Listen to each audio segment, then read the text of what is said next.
Welcome to Real Estate Real World, where we talk to the movers, shakers, and leaders that are getting it done right now in the real estate industry and beyond. I'm your host, Marguerite Crespillo, and I started this podcast simply dedicated to calling people about what's really happening in this crazy roller coaster ride of real estate. Be sure to subscribe on iTunes and stay up to date on the newest stuff by adding yourself to the list at www.realestaterealworld.com. Now, let's dive into the world of real estate. Hello, everybody. It's Marguerite Crespillo, and welcome back to Real Estate Real World, where we get to talk to all the cool people. Today, we have a repeat guest, and I'm excited to have her back because she has made some transitions in her career that we're super excited to hear about. And I have to say that my virtual assistants who are in the Philippines, Kaelee has been nominated as their most favorite guest. So they're like, you have to have her come back. So we're super excited to have and welcome back Kaelee Cornell. Welcome back. Hello. Hi, everyone. It is great to be back. Same me, different title. Yeah. So we're so excited about that. When I saw that, I was like, oh my gosh, she did what? And so what you did is you switched from being a title and escrow rep extraordinaire, and you decided to tap into our world, into real estate, and make a big transition. So first and foremost, thank you for being here. Second, what made you decide to go? Do you have any idea how insane us real estate agents are? Like, what possessed you? So when I tell people my answer to this, I get weird looks. Honestly, this market and talking with so many people who have been struggling the last year and a half has not been easy in our industry. And the more that I heard people talking about how challenging it was for them and how brutal it was, the more it got me excited. I think I love going into a challenge. And I was actually licensed to sell real estate before I ever started title and escrow. Really? Yeah, a lot of people don't know that. When I first got into this industry, I was doing business development for a mortgage company. I had previously in Los Angeles been doing hard money lending. And when I knew I was moving home, I loved the lending part and wanted to stay in it. So I had this grandiose idea that I was going to be a loan officer. So I started doing business development while I was getting my licenses, and in the course of that realized that I never want to be a loan officer. Me either. I did it for a year. God bless our lenders, right? They're amazing, but not for me. I love them. Bless them. It's not for me. And I really loved the real estate side of things. So I got my real estate license. I was ready to set off. And before I ever had a chance, I was approached by a boutique title company that had seen what I did on the business development side for this mortgage broker. And they really wanted me. And I took a leap of faith. My life has really been a succession of doors opening that I never expected. And so I was never one of those kids that was like, oh, when I grow up, I want to be this. Because I think now I can really put words on it and say that I think my fear was that if I ever chose something and focused on it so much, I might miss the random opportunities that come up in life.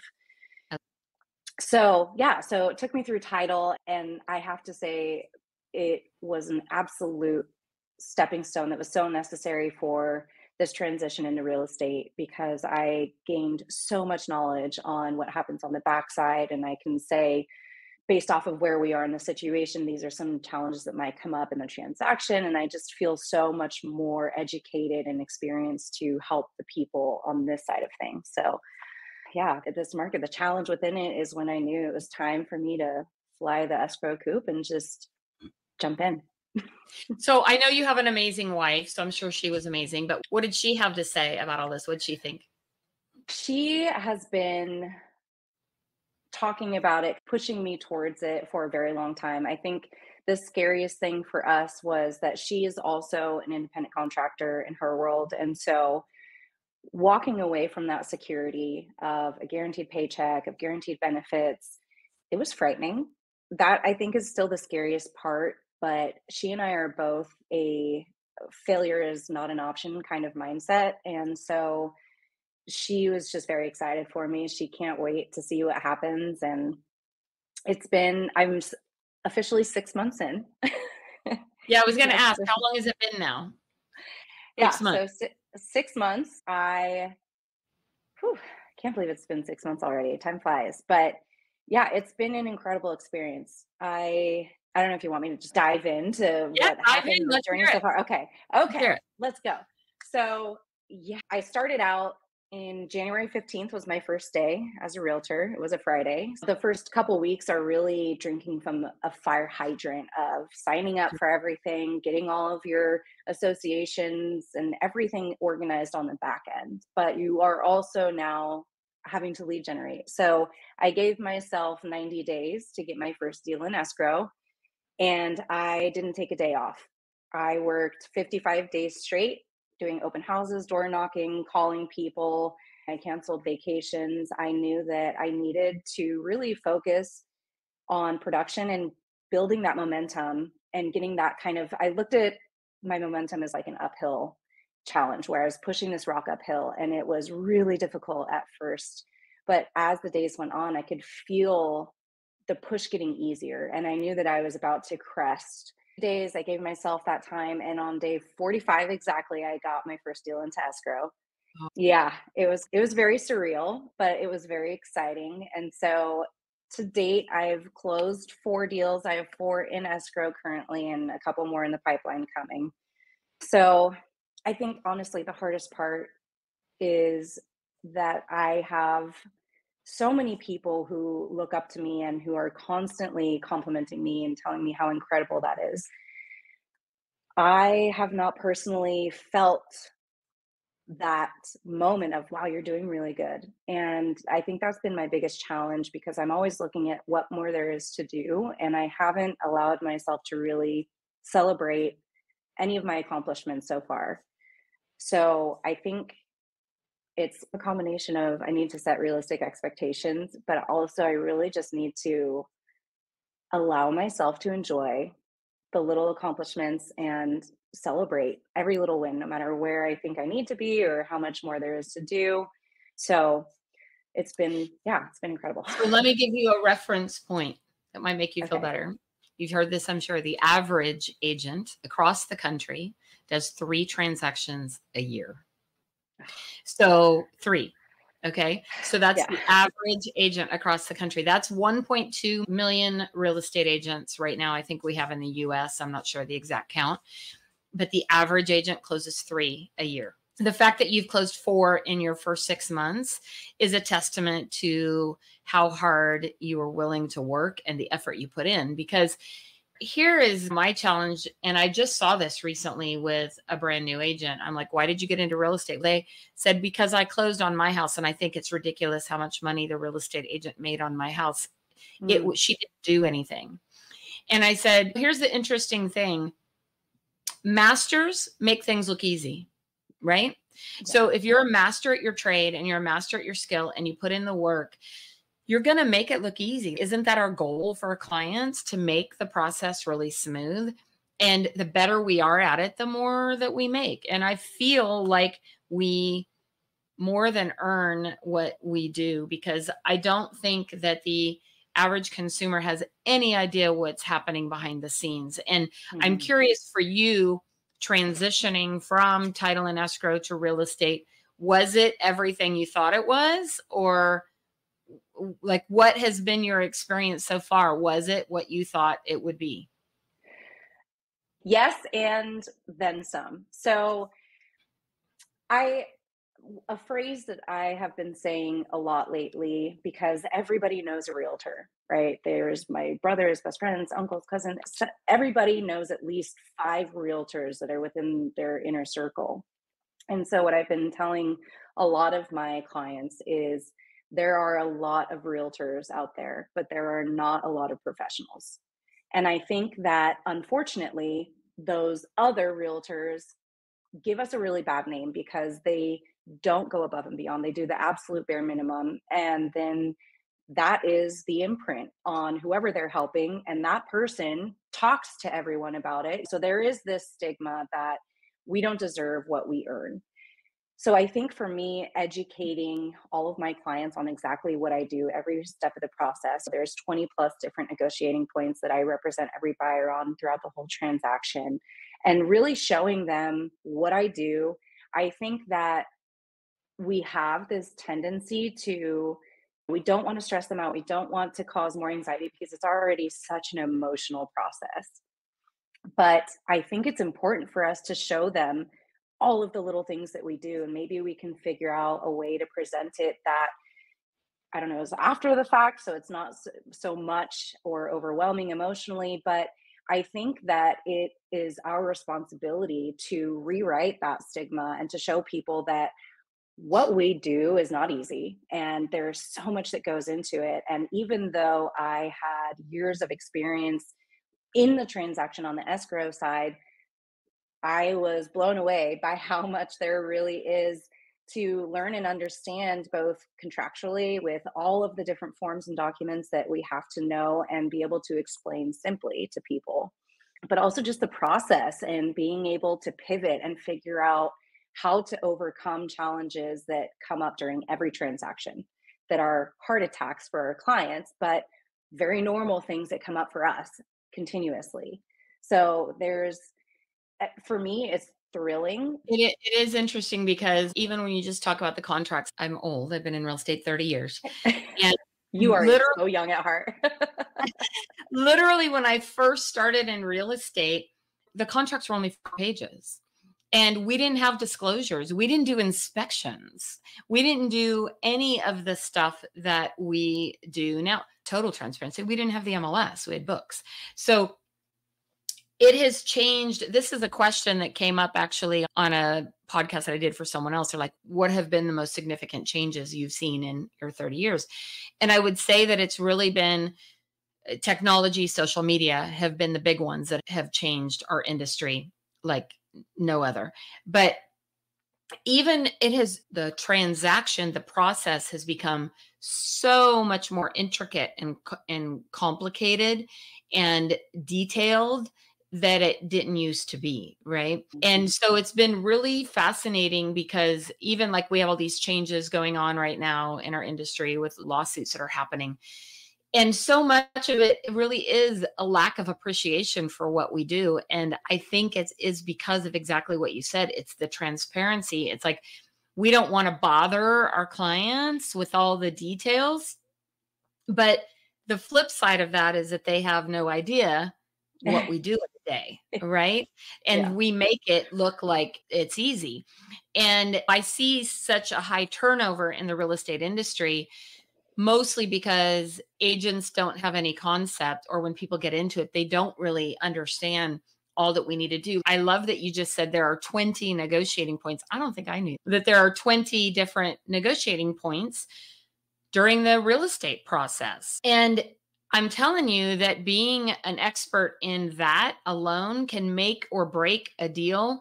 I see so many deals fall apart because of lack of knowledge, not because of lack of desire. I Yeah. see it because they're blowing up over a $200 set of fire equipment. I don't know what, that sounds ridiculous, but deals have fallen apart for smaller things because either the buyer doesn't have great representation or the seller doesn't have great representation, and those agents on the other end of the deal don't know what they're doing. Like I had an agent contact me today about a SIP, which SIP means seller in possession for those of you who are not, who are listening.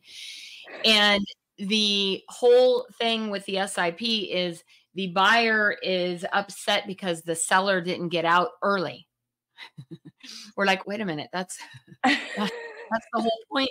Well, they said that they were going to try and get out early. I said, okay, that's totally great that they were going to try, but legally we have a contract in place, right? The agent on the other end just got flipped out about this, and well, your seller needs to get out. And we're like, oh, hold on. Well, set your ego aside, because the number one reason deals fall apart, in my opinion, in the real estate industry is because of the egos of the agents, right? And I'm sure you're Right. probably coming up against that now as a newer. You'll get somebody on the end. I've been in real estate 30 years, like me. And you're like, okay, all right, but maybe you haven't closed a deal in 5. I don't know. But Yeah. I got a it, lot of that even as a title rep. Don't tell me how to run my business. I'm like, you don't have any business right now. That's why we're meeting.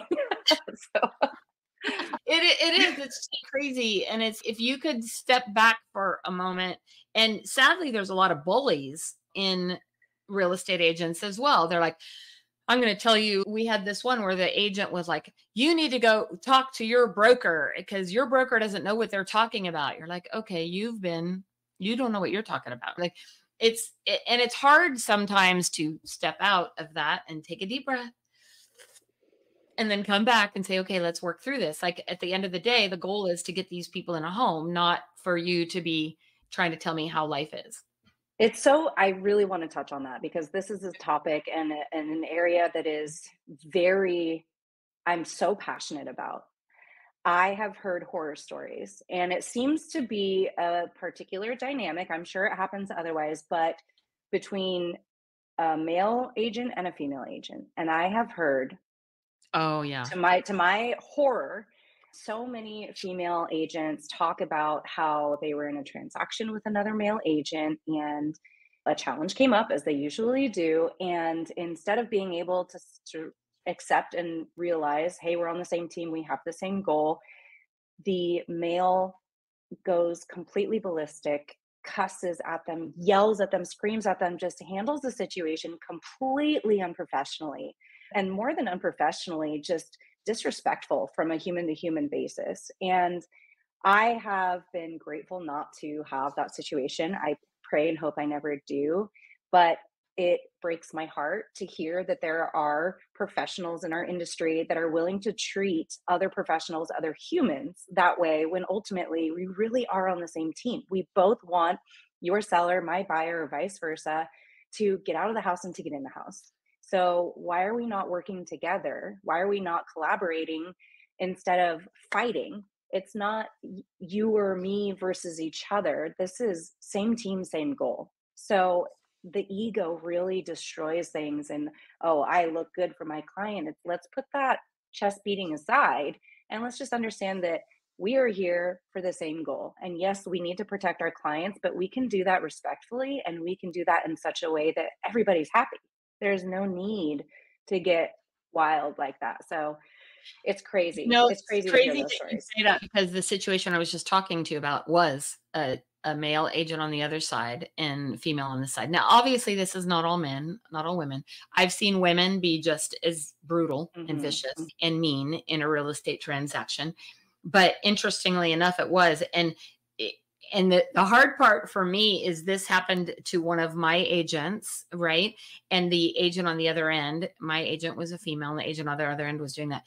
My mama bear came raging out. Like, I am ready to drive to this guy's house with a big bomb or something. Like, how could you do that? And said, but I had to stop myself because it's not my place. But I so wanted to jump in, because what I hate worse than just about anything on this planet are bullies, right? Mhm. And I will Mhm. not allow, I certainly have never allowed myself to be bullied, but I absolutely won't let anybody that I care about or who is connected to me to be bullied. And it's sad. It's sad that happens. And they don't see anything wrong with it. Like, in their brain, they're like, just, and you don't have to be mean. Like, I can get Exactly. my point across without being disrespectful and rude and mean. And that really is also, to me, what gives our industry a negative undertone, is when people Mhm. handle and treat things like that. Like, this particular agent was like, I'm going to report you to the DRE and I'm going to take you to court. And I'm like, hang on, dude. Like, first of all, have you actually read it? Do you know even what it says that you're trying to accuse me of? And it's tragic to me that's happening. And so I'm Mhm. thrilled that you brought that up, because I genuinely do believe it's a challenge in our industry and something that we have to get past. There's some big egos in this business and they think they know better always. And I'm like, step back out of the situation for a moment and look at it from a different perspective because it Mhm. is ridiculous. And what I find though is a lot of the good agents who've been around a long time, they know better and they're not going to do Yeah. that. It's these ones who like have something to prove. Like you said, the chest beating. Come on. Like there, I know we can get through. This is ridiculous what you're doing. Yeah. And I actually had a situation one time where someone did that and I stopped. I said, and he was yelling at me and everything across the phone. I said, hang on a moment. I said, what is your intent? Is your intent to attempt to hurt me, to destroy me, to represent your client? Because I'm confused why you would talk to me that way. I'm confused why you would treat anybody that way. And honestly, I have to give the guy kudos because I think he took a step back. He didn't expect anyone to challenge him. And Yeah. he's, no, that's not my intent at all. I said, that's exactly what I'm picking up over here. That's what Yeah. I'm receiving. So if that's not your intent, maybe we need to hang up and start over. Yeah. There should Like, really be a whole course dedicated to how to handle those things, let's and have a I whole different conversation. I think most yeah. people never call them out. They get Mhm. intimidated, they get uncomfortable. Or if it's someone like you who's newer, you start to question yourself. You start to think, maybe I don't know what I'm doing. Maybe I haven't read this. Maybe I don't understand it, which is not true, but it can instantly make you feel that way. Would you not Feel that agree? way. Like, can it make Oh, you feel like absolutely. you don't know what you're doing? So you start questioning yourself and you're like, hang on. Yeah. So that very reason is why I chose the team that I joined, because my leader, my mentor, Jeff Culbertson, he puts so much focus on going through each form and document line by line and talking about it and having an open discussion on how it's interpreted and how it's actually meant to be interpreted. And it's fun and interesting to see that he does such a thorough and incredible job at this that newer agents are sometimes having to educate people who have been in the industry 20 plus years on, hey, no, that's not actually what this means, or hey, that's actually not how this is intended. So I am very grateful for that. And I think that the lack of education on these documents and these forms and the lack of ability to explain it simply to our clients is the main reason why things fall out. It's because they don't fully understand what they're contractually agreeing to. Or, and I love this, this is something that stuck with me and Jeff told me, is that most oftentimes people will not get upset at you because something went wrong. They will get upset because you didn't tell them that thing could go wrong. So I always like to tell people, like, hey, this is the plan of action. We are going forward like this. Worst case scenario, this could happen. There is a very low chance of it. I'm confident that it's not going to happen, but I want you to be prepared that if it does, I want you to have a conversation on what you guys want to do if that does happen. So it's not a big surprise and a big blow, and we know how to handle it and move forward. That was one of the first things he told me when I came over. And it's something that I have seen the beautiful effects of when you do know inside and out. And I'm still learning that the contracts are changing constantly. We have a big change going on right now. And just being able to understand it enough to explain it simply is all the difference between somebody who is going to thrive in this industry and who is not, in my opinion. I love that because what I say frequently is that there's a fine line of trust. And Hmm. here's how that line of trust works. When you explain something to me up front and that happens, you go, "Oh yeah, Kaelee warned me about that." And you trust her a little bit more. Hmm. When something happens and you didn't explain it up front, they start to say, "What else didn't you tell me? Where Yeah. else am I going to get screwed? What else went wrong?" That I learned that thankfully early on in my career, thanks to really Joe Strump. I was in buy referral only for 12 years with Joe Stump when I first got into real estate. And he taught us about that, which is why I've done a buyer presentation my entire career. I've had what I call my OBP, my outstanding buyer presentation, that I've had for 30 years. And it's literally a checklist of all the things that happen in a real estate process.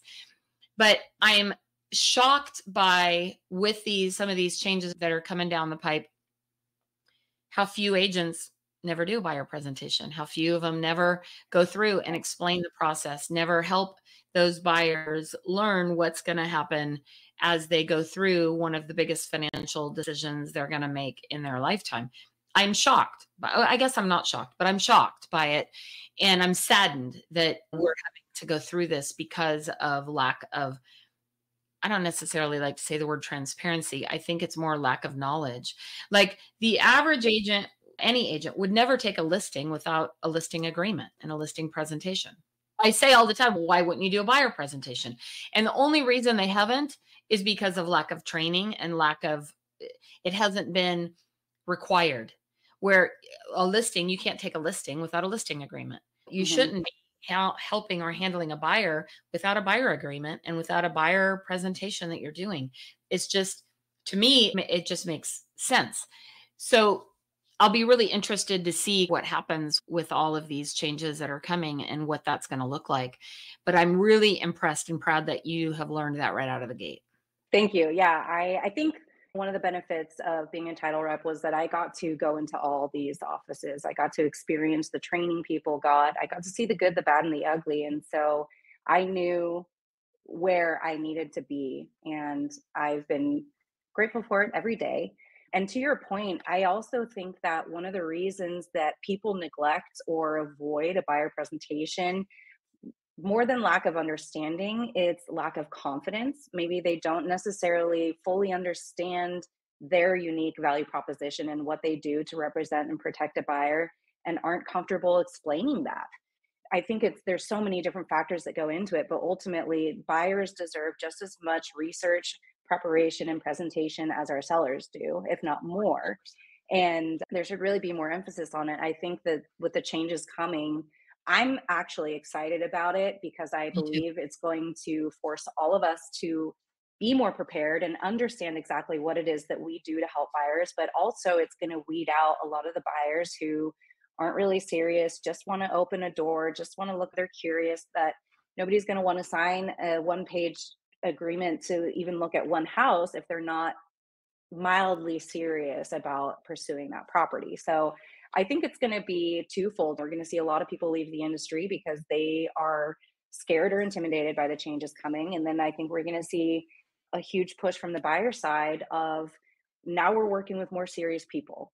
And maybe it's less business, less volume, but the ones that we do have are going to be more qualified, more serious, and really ready to go. So TBD, Yeah, we'll see. I But think it's definitely, I've seen a bazillion changes in my tenure in this industry.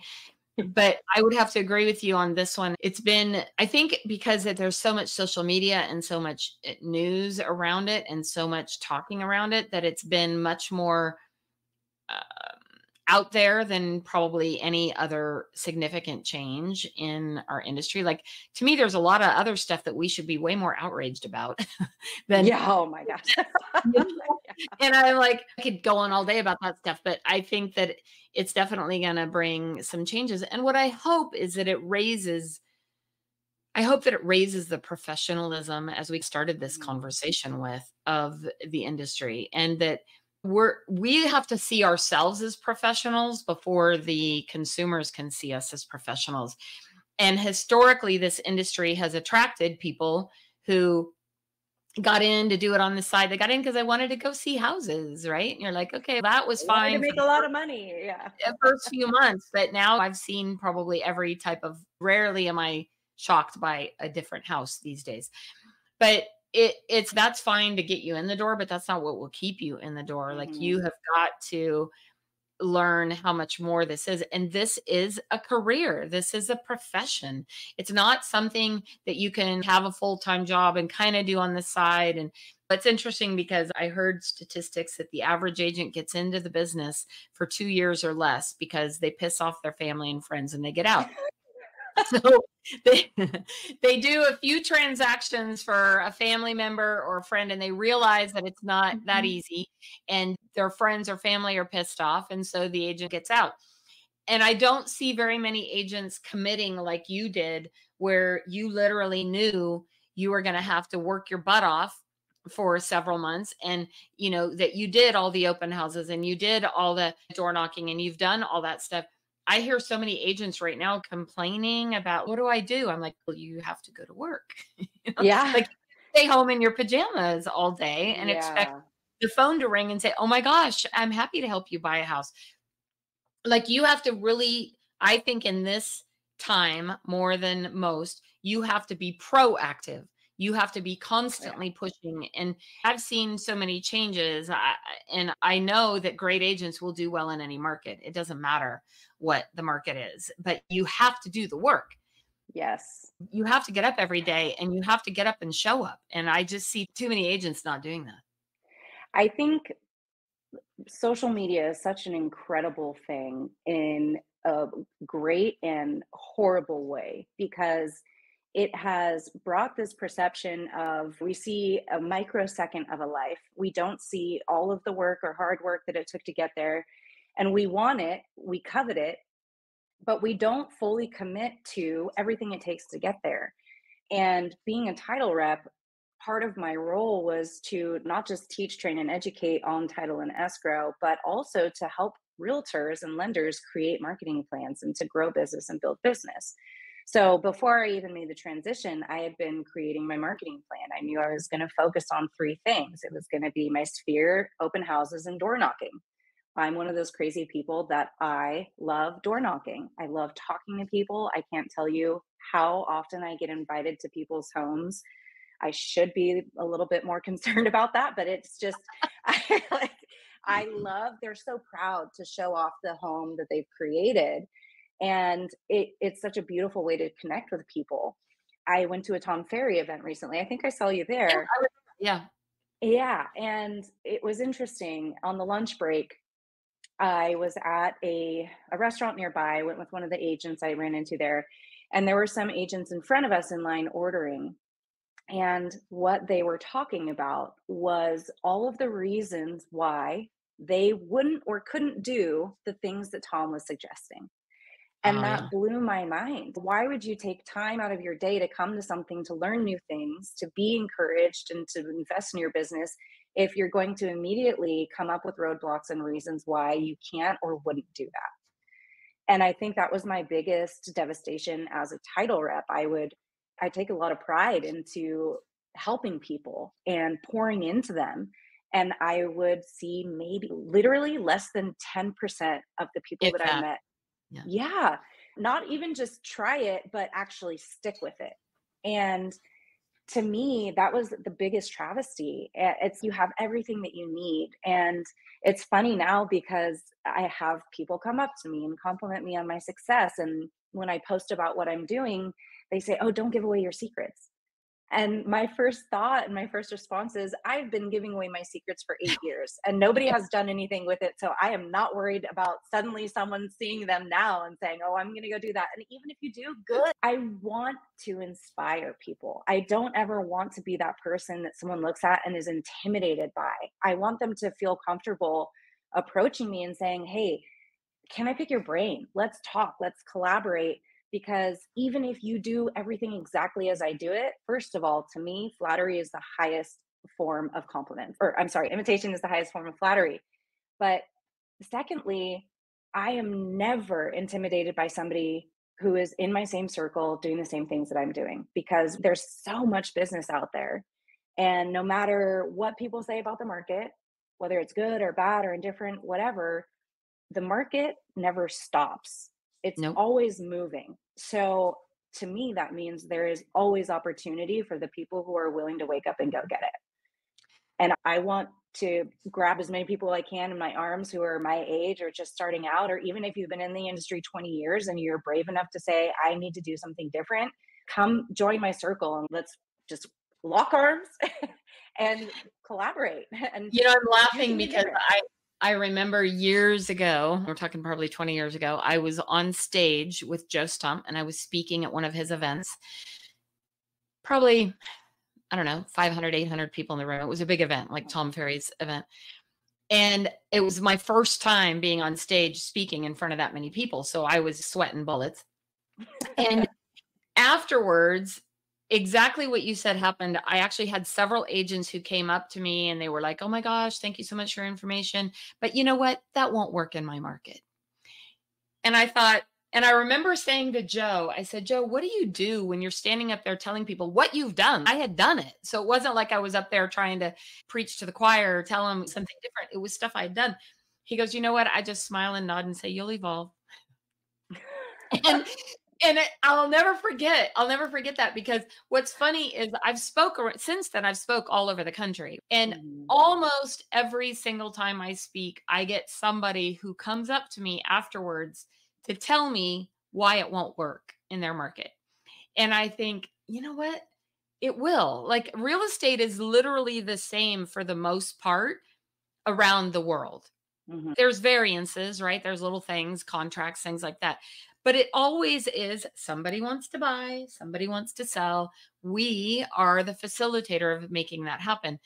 So I am also blown away by that, because, like, I've given away my buyer presentation for 30 years. I've given it away. And I can't I feel even like tell I you. want to witness your buyer presence. Like, sign me up on your next. It's on my YouTube. You can go check it out on my YouTube, but I have it as well. I'm happy to share it. But the funny thing is how many people don't do it. And I'm like, it works. I've literally been a part of 4,000 real estate transactions. It works. That's Like, I've insane. done it, and I still use the exact same checklist today. I don't think I've even changed it, because nothing has changed in 30 years that is on my checklist. Nothing has Mhm. changed. So it's crazy to me exactly what you said. What percentage of people won't do it? But we also know that 10% of agents do 90% of the work, because my brother, his quote was always, everyone wants to go to heaven, no one wants to die. we all want I to get there. love that. Oh my gosh, I love that. Like, we all want the results. Like, we want to get up there and be, oh, but no one wants to, we don't want to work out, right? We Yeah. want the hot body, but I don't want to do 10,000 sit-ups. Yeah. It's amazing to me, how that all works. And I just want to say how incredibly proud I am of you. I was so excited when I saw you were getting into real estate, and even more excited that you chose to join EXP. But, Thank you. I'm inspired by what you've done so far. So good job, girl. Proud of you. Thank you. Thank you. I am learning to take those compliments and embrace it and be okay with it and not immediately say, thanks, but I have so much more to do, because I realize how intimidating that is to other people who are struggling and have only done one deal in a year. And I want to be humble, and I want to, honestly, my biggest mission this year, I set a very lofty goal of how many families I wanted to help. But more than anything, I wanted to show people that it's possible to achieve these things if you just put your head down and grind. There's so many distractions, and I think everybody wants that shortcut or the quick fix to the success at the end, or that skinny body, whatever it is. The easy button.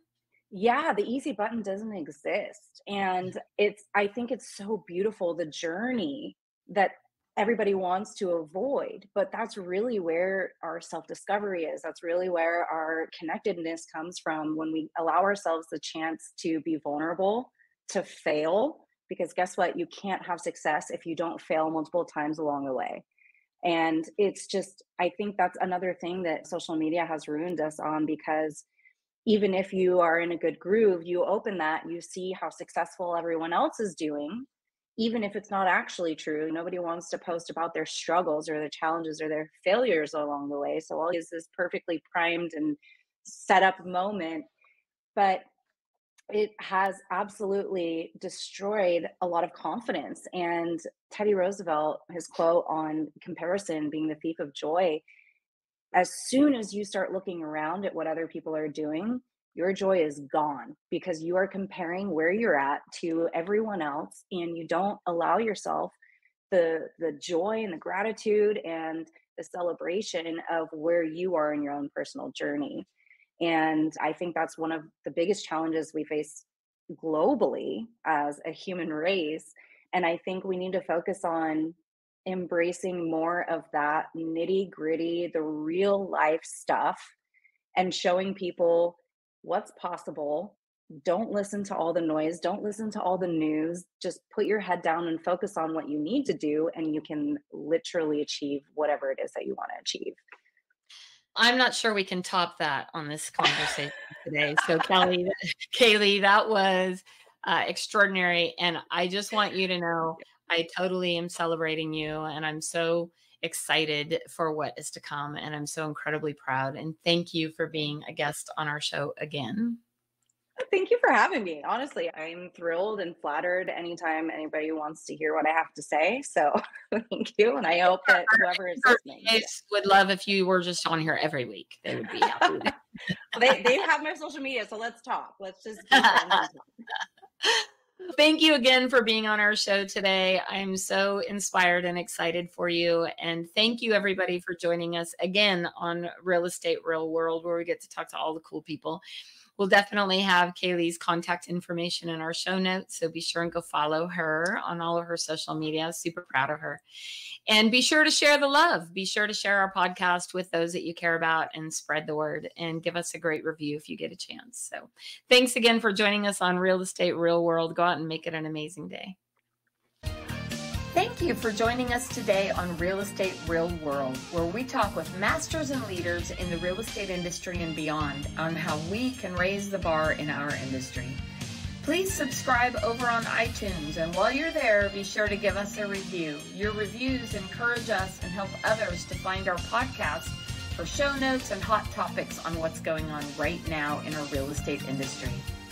Also, hop on over to www.realestaterealworld.com and add your name to our email to get early advance notice of upcoming podcasts. Thanks again for listening, and go out there and be a part of the elite masterclass and raising the bar on the real estate industry.